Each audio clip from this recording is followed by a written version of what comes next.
Greetings. This is Lieben McConnell Gabriel Michael from Toronto, Canada. I wish you well, and I hope you're well today when you're watching this video. I will say at the outset, this is my first time producing a video message in English. I have been doing this for a little while, and all my messages have been in Amharic. But I'm doing this in English today for a very dear brother who wanted to know a little bit more about the ritual and the services around the Ark of the Covenant in the Ethiopian Orthodox Church. I posted recently on Facebook saying that there are challenges with the ritual surrounding the Ark of the Covenant in the Ethiopian Orthodox Church, and I have written a book on the Ark of the Covenant and the services in the Ethiopian Orthodox Church about 15-20 years ago, which I edited again and printed it for the second time recently. And I was asking people if they were interested in obtaining the book, that they could inbox me. And he was the first one to put his hand up. But unfortunately, the book is written in Amharic. It was a deliberate plan to write it in Amharic, and I'll say a little bit more. But I just wanted to acknowledge that this message is for this brother. He knows who he is, and I hope he enjoys the message and learns a bit more from what I have to share. So let me just give you a background on how I came to be writing my first book, actually, and write it on the subject of the Ark of the Covenant. I was in England. It was 1992-93. I got hold of a book entitled The Sign and the Seal. It was written by a British journalist called Graham Hancock. Very extensive book on the Ark of the Covenant and how the Ark of the Covenant is believed to have made its journey from Jerusalem to Ethiopia, to Aksum. And I was fascinated. I was fascinated at the same time. I was also ashamed that as an Ethiopian, I really did not know in detail the history of my own culture and religion, and it kind of shook me. So I had to pause and I had to say, okay, if a foreigner is able to write something about my country in such an extensive way, taking so much time, spending so much money, even though he published a book, it really touched me, and I said, you know what, I really need to know about my own history and my own culture. So I started looking at, after I read the book, I read it a couple of times. I was fascinated. Then I found out that his focus was mainly on the journey of the Ark of the Covenant from Jerusalem to Ethiopia. What route did it take? Were there any evidences and things like that? So that was great. But this was a period where I had begun my own spiritual journey. I had come to know a bit more about what I believed. I started reading the Bible and understanding what Christianity meant for me on a personal level. And so I was struck by the fact that the Ark of the Covenant being a Jewish ritual and tradition, how did this ritual and tradition was transformed into a Christian tradition and context? And then I asked the question, and I found out that this ritual and system around the Ark of the Covenant and the tradition around the Ark of the Covenant is only existent in Ethiopia and in the Ethiopian Orthodox Church. None of the other denominations, let alone the Catholic and other kind of Protestant denominations, but even the Orthodox denominations like the Greek Orthodox, the Russian Orthodox, had nothing to do with the Ark of the Covenant. And then I drilled down, and it was more striking for me that the Oriental churches, the ones that are called as, named as Oriental churches, which are the Coptic Orthodox Church, the Syrian, the Indian, the kind of five of those Orthodox churches did also not have a ritual around the Ark of the Covenant. And I started to think, how is it then that this is a Christian tradition? If tradition is supposed to have come from Jerusalem, from the apostles, through the early fathers, and gone through history, how is it that it's only a tradition that exists in the Ethiopian Orthodox Church? And does it make it a Christian tradition, truly a Christian tradition? So my book was really not so much about although it touches about how the legend of how the Ark of the Covenant is supposed to have come to Ethiopia. My focus was mainly around how did this Jewish ritual context was transformed into a Christian ritual and context. So the book is titled ታቦት ከቤተ መቅደስ ወደ ቤተ ክርስቲያን, which is the Ark of the Covenant from the temple to the church.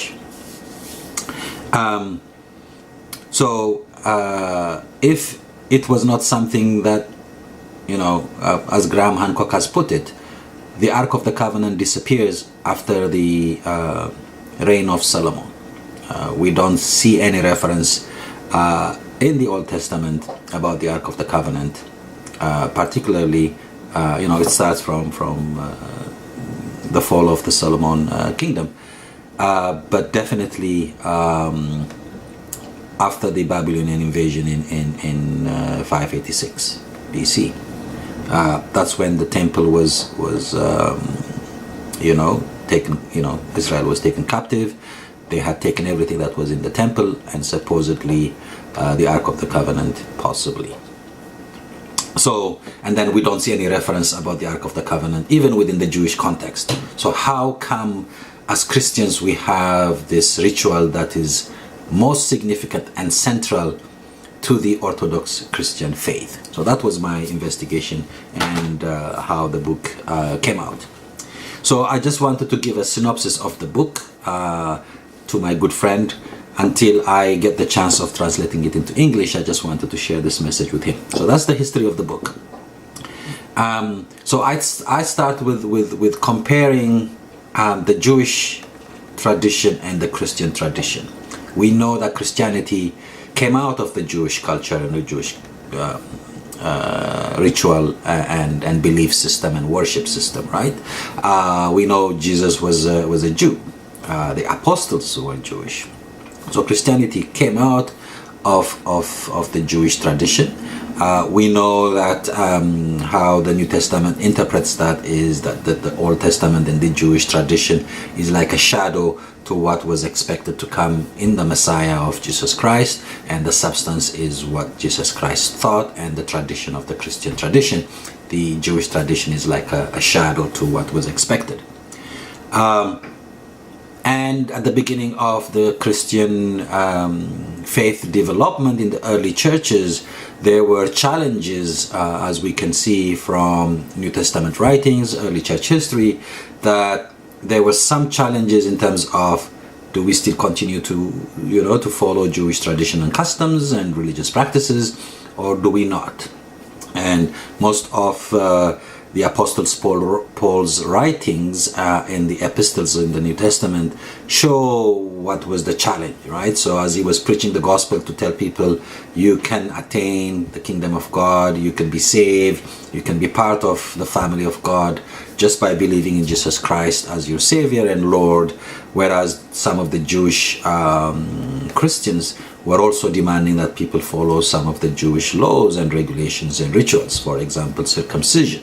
And we see how much Paul has fought against that notion that you have to be circumcised to become, as you would say, a Christian or a child of God. We have seen the issue of keeping the Sabbath, which started with while Jesus was ministering his kingdom, but that was a challenge, right? Do we keep the Sabbath or don't we keep the Sabbath? And so In Acts, the Acts of the Apostle, we find that there was the first council, the first church council, to review some of these challenges and make a decision to say, you know what, you don't need to be circumcised, you don't need to follow these food regulations and rituals that were in the Jewish customs. We only ask you to refrain yourselves from eating blood and fornications and things like that, but otherwise you don't have to follow Jewish customs and rules to become a Christian. However, when we come to the Ethiopian context, we see the Ethiopian Orthodox Church has very strong foundational Jewish elements in the dogma, the doctrine, and the practices of the church, circumcision being one. However, when you ask questions, you will be told that it's actually not required. We just do it because it is a tradition in our culture. Actually, there was this huge challenge in the 13th, 14th century where people were questioning, why do we have, Paul says clearly you don't need to be circumcised to be a Christian, why do you do it? And one of the famous kings of Ethiopia, King Claudius has written a statement saying that we don't need to follow those rules or regulations. We know exactly what Paul is saying. You don't need to be circumcised, but we do it because it's our culture. It's our culture. Just like the people of Nubia and Sudan would pierce their ears, we also do the same thing. But that may be a kind of an official statement, but in practice, you will see that there is a demand. For those people who don't know, when children are baptized in the Ethiopian Orthodox Church, the boys are baptized at 40 days, the girls are baptized at 80 days, following the Jewish ritual again, because in the Old Testament we find that once a mother has a child, if it is a boy, it requires 40 days for the cleansing period before she can go to the temple, and if it is a girl, it would take her 80 days before she's able to go to the temple. And so following the same kind of culture and tradition in the Ethiopian Orthodox Church, when a woman has a child and that child is a boy, because the cleansing period is for 40 days, she can't go to church, and so it's only on the 40th day that she can bring the son for baptism, and similarly with a daughter if they have a daughter. But I remember that's one of the questions that priests would ask and say, why is the child not circumcised and we won't baptized, right? Because that's my personal experience. I was told when I was a little baby I had some medical complications and I wasn't circumcised, with the traditional 8 days. So when they took me for baptism, they had to give the reasons saying that this is a medical situation, that he was not being able, and gain some special permission to continue with the baptism process. Anyway, that may be a one-off, but certainly that's something that people can ask and find out. The same thing with the observance of the Sabbath. Is the Sabbath a Saturday or is the Sabbath a Sunday? That has been a huge contention, both in early churches, but mainly if you read Ethiopian history, you will also find that was a challenge in the 13th, 14th, 15th century, where that became a huge issue and a lot of persecution took place, because there was a demand that both Saturdays and Sundays be observed as the Sabbath. And even now the church teaches, and I was listening to a prominent Ethiopian Orthodox priest very recently saying that it is expected, maybe it's not a fast rule, but it is expected that we should observe both Sabbaths, Saturday and Sunday. And the explanation that was given, and this was the first time I was hearing it, which was quite interesting, is the Sabbath is where we have gained rest for our body or our human part, and the Sunday is where we got our spiritual rest. So both rests are the rest of the flesh on Saturday, and the rest of the spirit on Sunday. So it is recommended, or it is good, that we observe both Saturdays. But obviously, for people who have looked into New Testament teachings, early church history, very earlier on, the apostles were gathering on a Sunday, because that was the day of the resurrection of our Lord. That's the new beginning, that's the new life, and church services were being observed on a Saturday. Anyway, that's not about the Ark, but I just wanted to kind of mention that there are quite a few connections in the Ethiopian Orthodox Church between the Jewish tradition and the Christian tradition or Christian teachings. So that's probably, and the most prominent one being the Ark of the Covenant, and that's what we're told.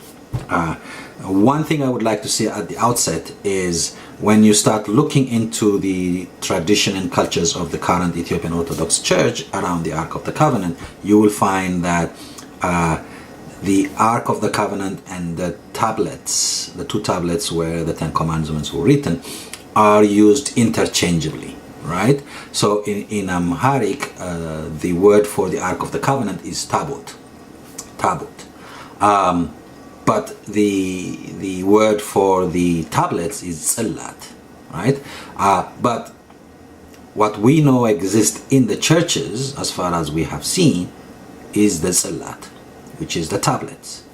None of the churches have anything that remotely looks like an Ark of the Covenant, which is described in the Bible, but they all have a tablet, which is a tzillat. Right? So I think we have to make that distinction at the beginning, because as you will see, as I was going to go into detail now, you will see that that is something that will be very, you will see what I mean by that. And so when we look at the description of the Ark of the Covenant in the Bible, you will find that the dimensions, the form, sorry, I'm trying to get my Bible from here, the dimensions and the dimensions and how it is described does not look remotely what we are used to in the Orthodox Church, right? So maybe we should start there and see, how is the Ark defined? What does it look like?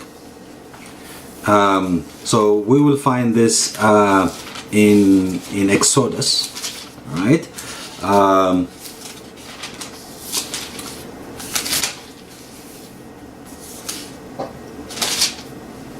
So if we go to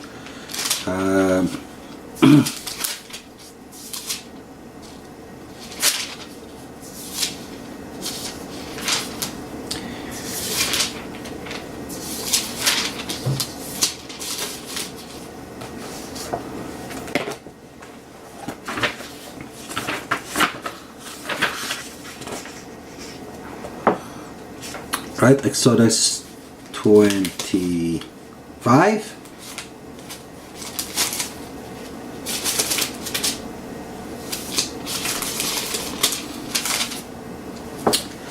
And we can start reading from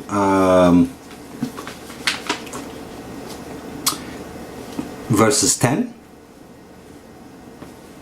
And this is how it is describing how, as the people are on their way to the promised land, how are they going to set up the worship of the Lord, including how the tabernacle has to be made, the Ark of the Covenant, the altar, the courtyard, the table, the lampstand, the breast, like how priests are going to be dressed, the altar of incense, all those kind of things is given in this Exodus passage. And chapter 25 verses 10, it says, "Have them make an ark of acacia wood 2.5 cubits long, 1.5 cubits wide, 1.5 cubits high, overlaid with pure gold, both inside and out, and make a gold molding around it.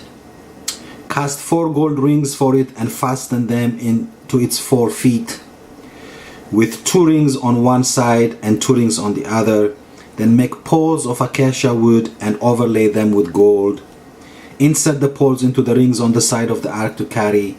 The poles are to remain in the rings of the ark, they are not to be removed. Then put in the ark the tablets of the covenant law, which I'll give you. Make an atonement cover of pure gold, 2.5 cubits long and 2.5 cubits, 2.5 cubits wide, and make 2 cherubims out of hammered gold at the ends of the cover. Make 1 cherub on one end and the second on the other end. Make the cherubim of one piece with the cover at 2 ends. The cherubims have to have their wings spread upward, overshadowing the cover with them. The cherubims are to face each other, looking towards the cover. Place the cover on top of the ark and put in the ark the tablets of the covenant law that I will give you. There above the cover between the 2 cherubims that are over the ark of the covenant law, I will meet with you and give you all my commandments for the Israelites. So from this description, and I know I read too fast, but anyway, it's Exodus 25 verses 10 onwards. You will see that this description gives us a box, right? A box that has 2 rings on each side with the pole, that is so that the priest can carry it on their shoulders. And then there is the cover or the mercy seat that is made of pure gold with 2 angels looking at each other on top of it. That's what an ark looks like. There is nothing like looks like this in any of the Orthodox churches, Ethiopian Orthodox churches, period. I was going to say that I know of, but I think I know that there aren't any. And we know that. Number one, I think I saw a video very recently from an Ethiopian Orthodox church who challenged this notion and said, can you imagine how much gold would we have if we had Ark of the Covenants in every church in the country? That was a very interesting concept. But that's what I'm saying. So there aren't anything remotely close that resembles the Ark of the Covenant in any of the churches. So what we have in churches is more the tablets, and I will give you evidences for that. And in the picture I recently reposted or shared on Facebook, you will see that the priests are carrying the tablet on their head and not the Ark of the Covenant on their shoulder as they should. So that's one of the variances, and so that's what led me to investigate a bit more and find out and saying, okay, if that's what the Ark looks like, so where did this tablet, the tablet, the ceremony around the tablet or the ritual around the tablet come from? Before we go there though, there are so many various stories, because I think we need to challenge, or we need to kind of understand or look at the stories or the legends of how the Ark of the Covenant came from. Because traditionally what we've been told is that the Ark of the Covenant came to Ethiopia, and because Ethiopia was sort of a Jewish kind of compliant or adherent to Jewish traditions before Christianity, because of the story or the history of Queen Sheba and King Solomon and Menelik I. We have been practicing Jewish, and that's why the Ethiopian eunuch that we find in Acts 8 was going to Ethiopia, to Jerusalem for pilgrimage, because we were already a Jewish nation. And so when Christianity came, we kind of used or fused the Jewish customs and rituals that we have into our Christian tradition and religion. That's what we've been told. And that's how the Ark of the Covenant came into Christianity, because we had the Ark, which was a Jewish custom, and when Christianity came, we just fused the rituals around the Ark of the Covenant into our Christian tradition and ceremony and worship. So let's, there are so many stories about where the Ark of the Covenant is today, including that it is in Ethiopia, based on the Glory of Kings, which is the document that outlines how the Ark of the Covenant was brought to Ethiopia. Graham Hancock's book and other books that have looked at this historical fact.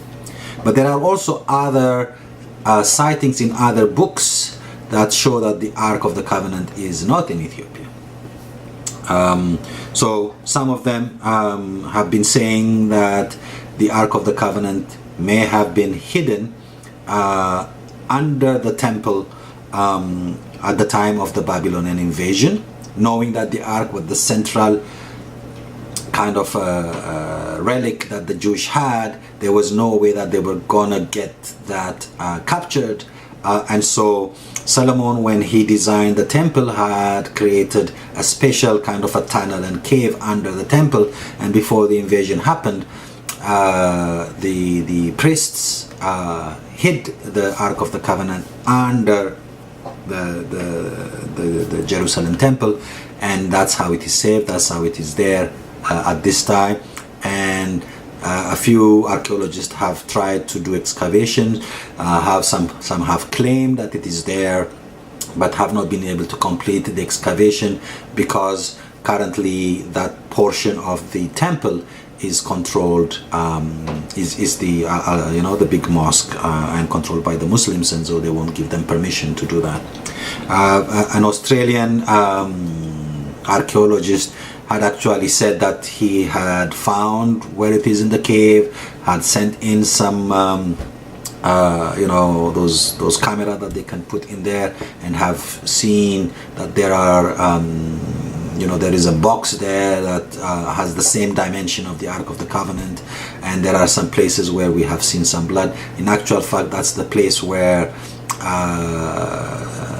Jesus Christ was crucified in Golgotha, and there is some cracks there that they could see where the blood from the cross had trickled down and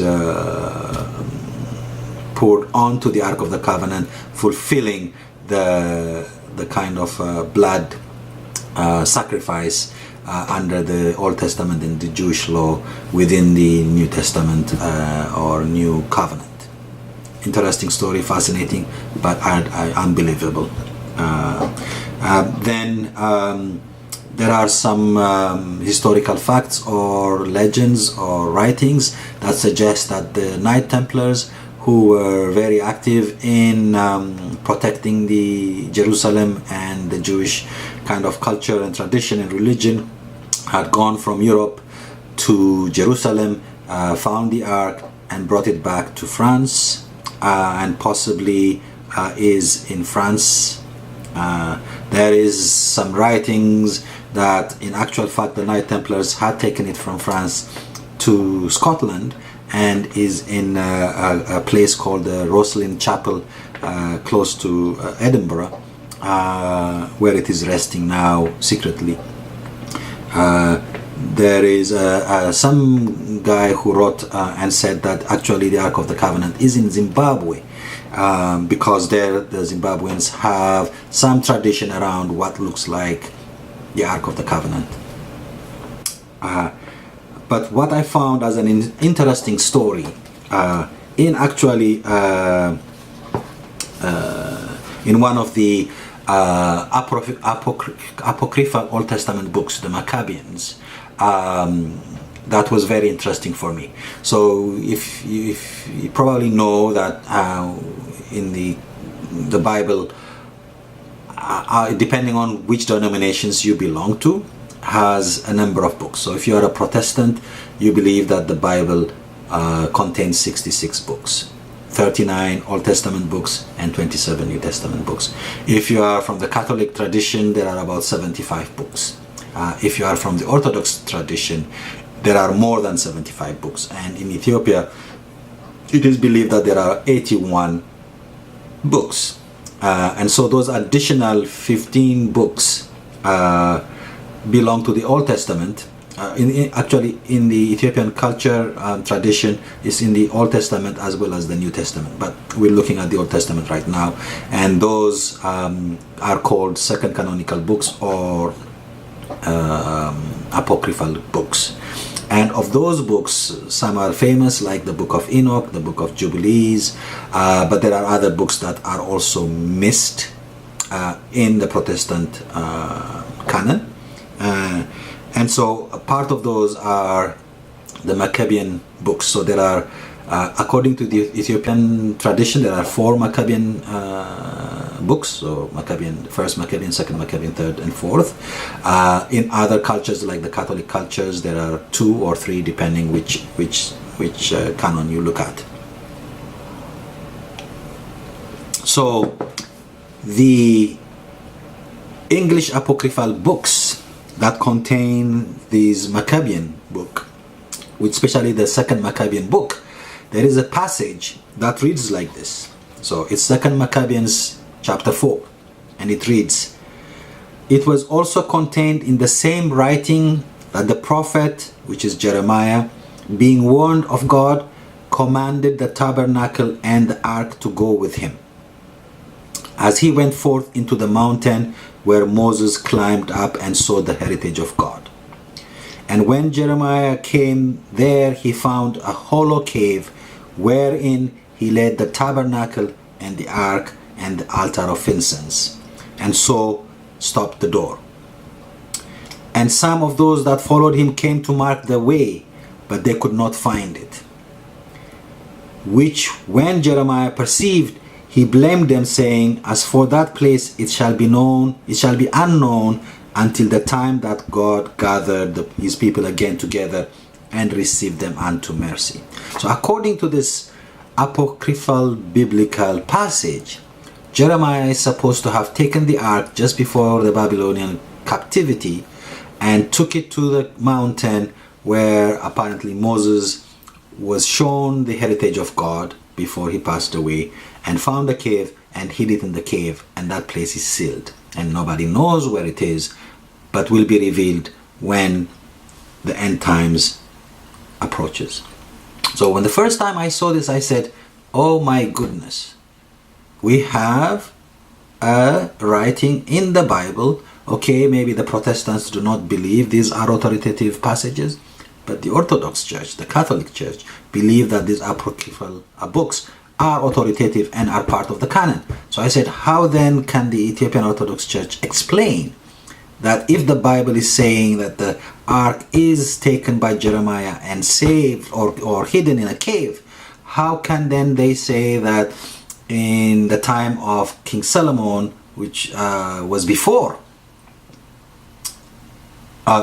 which was before the captivity, definitely, yes, they say that the ark was taken by the Ethiopians or by the priests to Ethiopia, and it rests in Ethiopia. So I went to look for the Amharic version of the Maccabeans, and then found something completely not related to this passage. And people can go and look at their Bible and read that. If you read 2nd Maccabean 4 in Amharic, you won't find this passage that says Jeremiah hid it in a cave. I was like, what's happening? So I did a bit of a study, and I asked a few other biblical scholars and things like that, and they gave me their explanation. But then I was looking, and then I found an old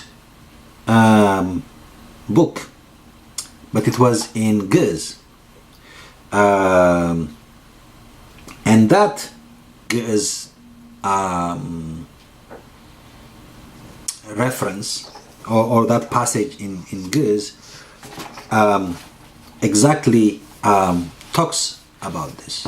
So the Ge'ez version of that Bible, and I believe that Bible was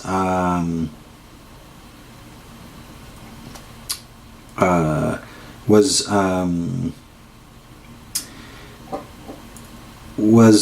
translated from Syriac to Greek to Arabic in 1926, and I found it in the library of the SOAS, the Studies of African and Oriental School of African and Oriental Studies. That was fascinating. There was also another Bible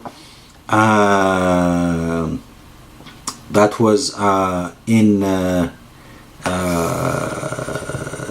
so you will see the English version has the story. The Amharic version doesn't have the story, the current Amharic version, but an old 1926 published Bible in Ge'ez from a Syriac Bible translated into Greek, translated into Arabic, and then into Ge'ez exactly says that the Ark of the Covenant is actually hidden by Jeremiah in a mountain somewhere in Israel.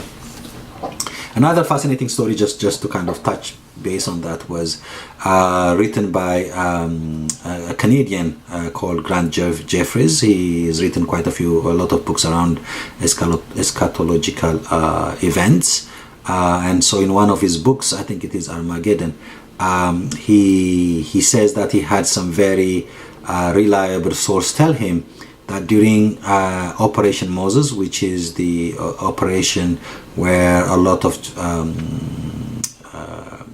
people from Beta Israel were taken to Israel just before the fall of the Derg government in the late 90s or early 1990s.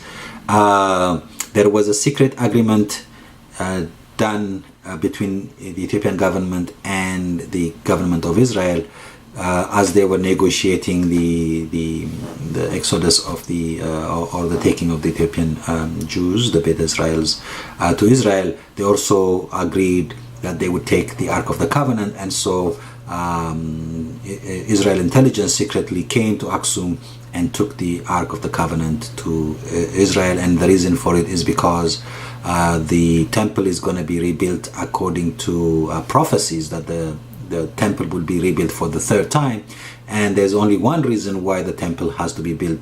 The temple was originally built to house the Ark of the Covenant, and so the third restoration of the temple is to rehouse the Ark of the Covenant, and the Israelites needed that Ark of the Covenant with them. So when the temple is rebuilt, they will place the Ark of the Covenant during the end times. Interesting story. Anyway, it's got nothing to do with the subject I wanted to talk to you today, so I talked too much, I apologize. But this is just to kind of give you a context of where the Ark is, right? According to the Ethiopian tradition, it came to Ethiopia during the time of King Solomon. His son Menelik, who went to see him when he became of age, went to see his father. The father wanted him to become the king of Israel. Menelik refused and wanted to go back to Ethiopia, and so he told him, okay, if you're going back, then take priests with you so that they can continue to teach the people about Yahweh and our God, and so you can continue in your spiritual journey.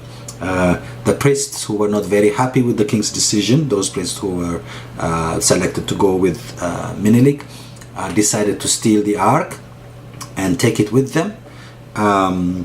The glory of the kings gives this story. Solomon had a dream that night that the sun was moving from Israel towards Ethiopia.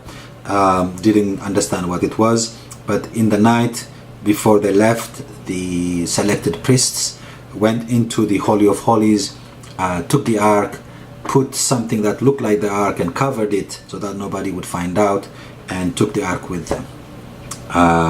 It was only later on found out. They tried to kind of follow them, but the angel that was accompanying the convoy of Menelik had kind of transposed them spiritually, and they couldn't find them, and that's how the Ark of the Covenant came to Ethiopia, and was placed in Aksum.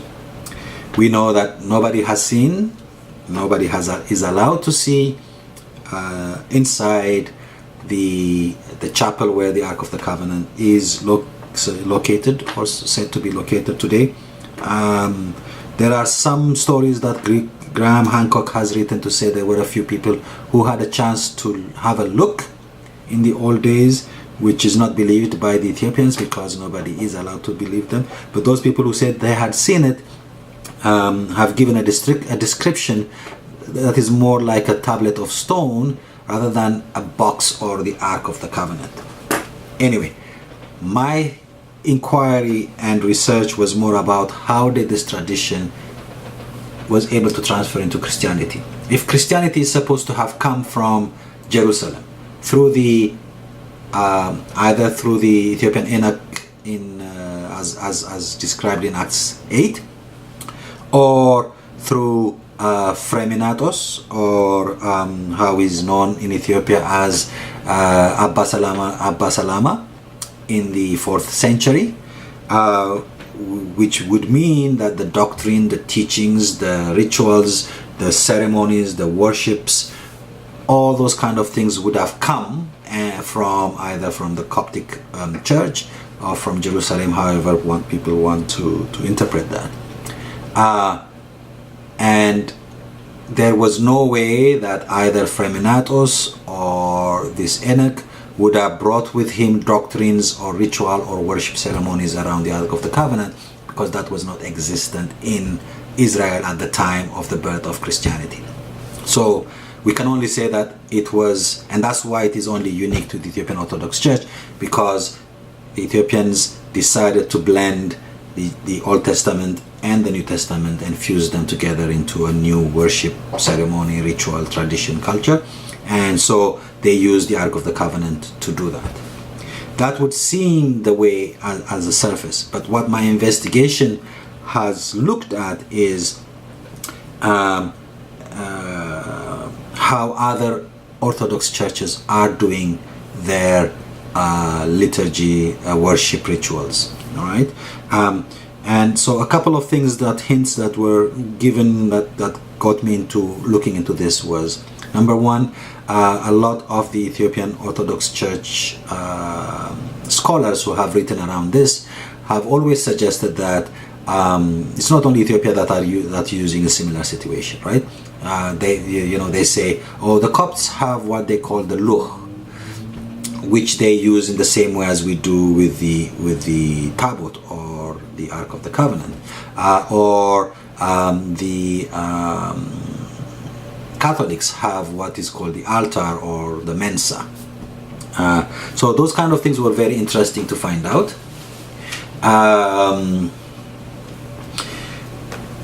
And so when I started looking at this luh business, which was something that was what the Coptic or Egyptian Orthodox Church were using at some point, which they don't these days, I found very close similarities between the two. So when I read that, it was in a book written by one of the bishops, very known bishops in Ethiopia, who had written saying that even the Coptic Orthodox Church uses something similar to the Ark of the Covenant, so we're not unique in that sense. So I went to interview at the time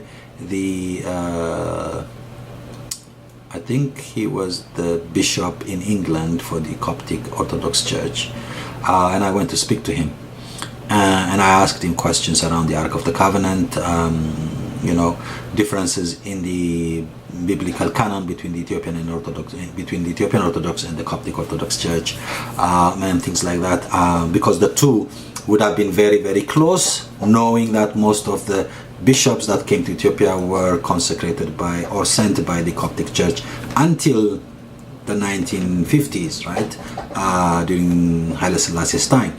So most of the doctrine would have come from the Coptic Orthodox Church, and they told me what the luh was for.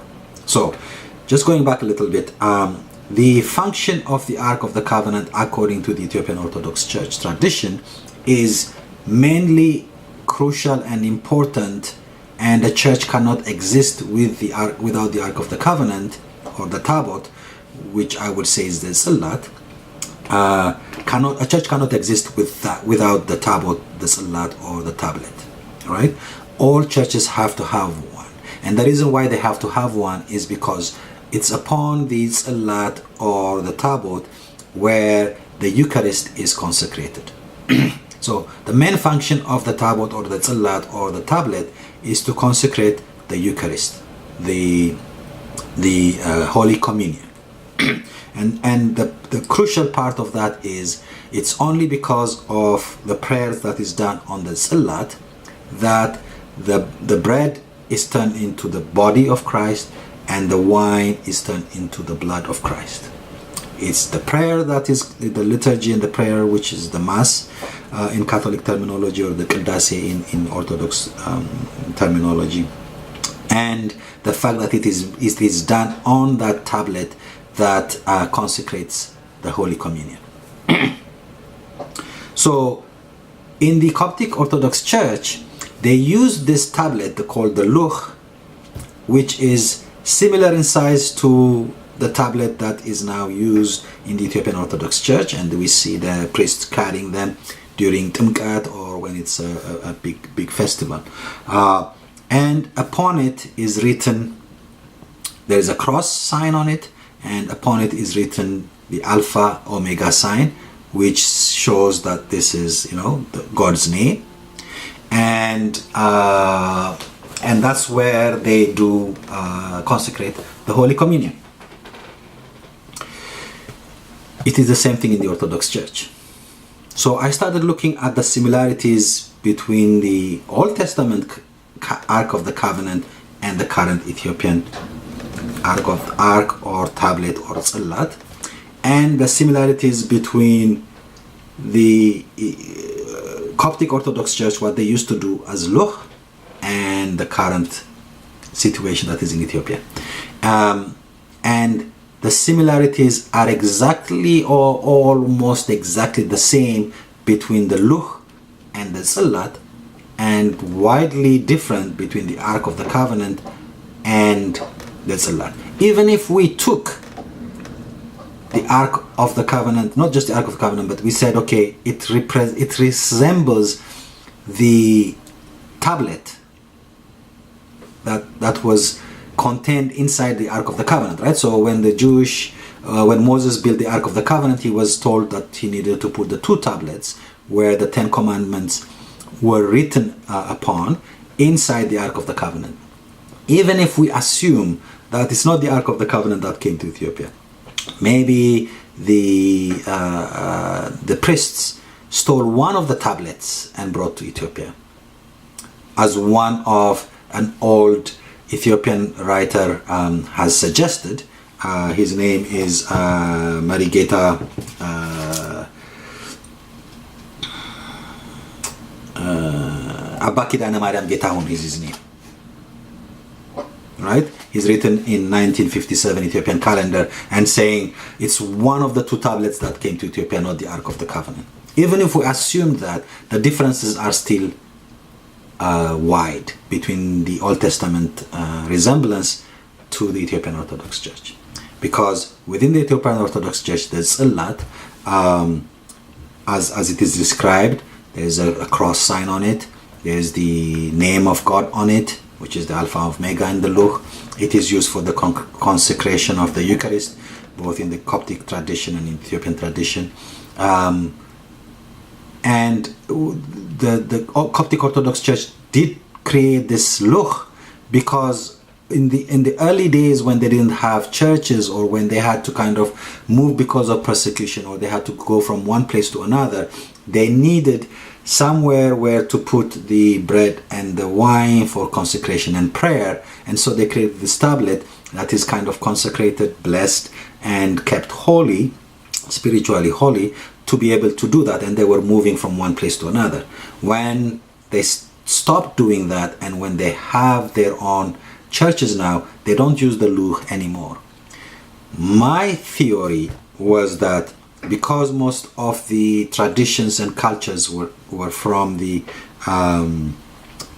Orthodox and Coptic Orthodox Church, my belief is that that tradition came to Ethiopia with the story and the legend and the history of the Ark of the Covenant being in Ethiopia. Those two were fused into one, and then the story that now it is the Ark of the Covenant and it's a Jewish tradition. Because what the Coptic people told me was that their luch had nothing to do with the Ark of the Covenant, and they have no ritual that is associated with the Ark of the Covenant.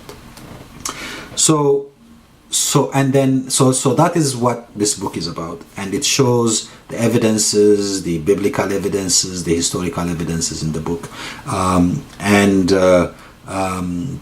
it shows that the ritual against around this Ark of the Covenant is not a Christian tradition. I firmly and strongly believe that if we talk about tradition, right, there is this big debate, and I will do another message around the debate around scripture alone and scripture and tradition and all that kind of debates, right? My biggest challenge with tradition is, if tradition is and as we are told by Catholic denominations, by Orthodox denominations, saying that it's scripture and tradition, I firmly and strongly believe that if tradition has to be observed, it has to be a tradition that has started with Christ, with the apostles, right? Tradition means passed on, right? If you look at the word of tradition in Greek, it means passed on. So it cannot be something that has started long after Christ, the apostles, or the early fathers. It has to be a tradition that has come down. It's an oral tradition, not written in scripture, but it has been there from the beginning. That's how it has to be.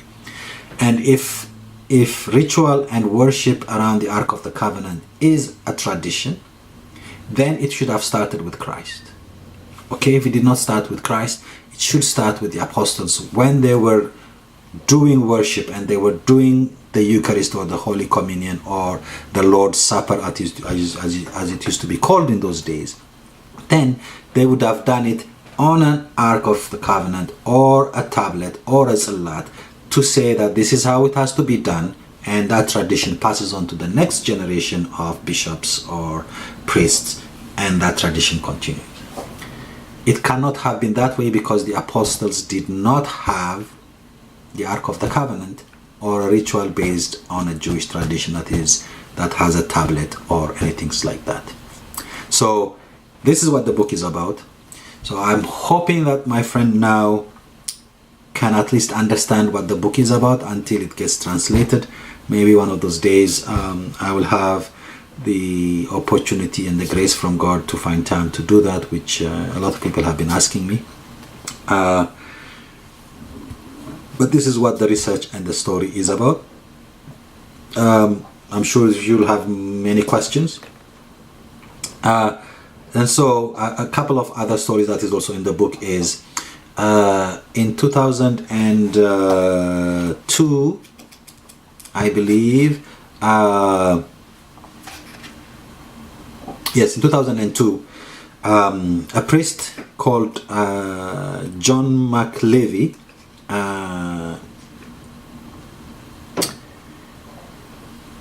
found a Reverend John McLucky found a tzallat or a tablet or a tabout in Edinburgh in one of the churches there called the St. John's, the Church of John the Evangelist. It was a huge news in the UK and in Ethiopia. What had happened was when the British invaded Ethiopia during King Tewodros's kingdom, they looted quite a few artifacts from the country, including taking the prince, King Tewodros's son, Prince Alamayo, to the UK. So of those rituals, artifacts that were taken, one of the captains from the army,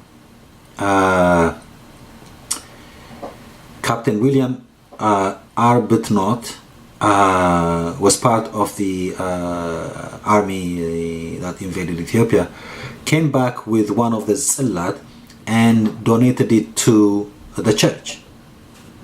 And it was kept in a briefcase in the church somewhere, and nobody remembered that it was there for so many years. As they were trying to kind of look into what they had in the church, Reverend John McCluskey happened to find this briefcase, and he opens it and he sees this ጽላት. Because he had been to Ethiopia, because he knew of the tradition in Ethiopia, he knew what it was, and so contacted the Ethiopian authorities accordingly. And there was a huge ceremony when that ጽላት was returned back to the Ethiopian Orthodox Church. I was in England at the time, and I had the opportunity to attend that service at that church. And also had spoken to Reverend John McCluskey. We've had some exchanges, and one of the things I asked him was because I was writing my book at the time, so that was my interest, and I asked him if he could describe what the ጽላት looks like. And so he gave me a description. He had actually done a design. He had sketch. He also sent me that sketch. And so that was an interesting kind of story that I added in the book. And the other story that I also recently in the second edition added there is one of a recent video I watched from an Ethiopian Orthodox church, which I couldn't believe, was that, as I mentioned earlier on, saying that, we don't have Ark of the Covenants in all the churches. What we have is a tablet or a ጽላት, and that's got nothing to do with the Ark of the Covenant. That was a bold statement from an Ethiopian priest. It's got nothing to do with the with the Ark of the Covenant of the Old Testament. This is just a symbol and representation of Christ. The ጽላት is a representation of Christ, and he gives his arguments to do that. And I was happy to see that, fascinated and astonished that he came out to say this publicly in a church service. And this was something that I had written 15 years ago, saying that it's got nothing to do with the Ark of the Covenant. Hopefully the Ethiopian Orthodox Church is coming to that position as well. So let me just end there, and I'm sure people would have some questions. Please send me your questions. I'm going to put my contact details at the end as usual. I hope it was an interesting discussion and presentation. As I said earlier, this is my first one to do it in English. Hopefully, if people are happy that this happens, I will continue to do that. But the main reason why I wrote the book in Amharic, to go back to the history of the book, and also my second book, which I'll talk about another time. But the reason why I wrote it in Amharic at the time, which was also very difficult for me because Amharic is not an easy language, was because, as I told you, I was so fascinated that a foreigner had taken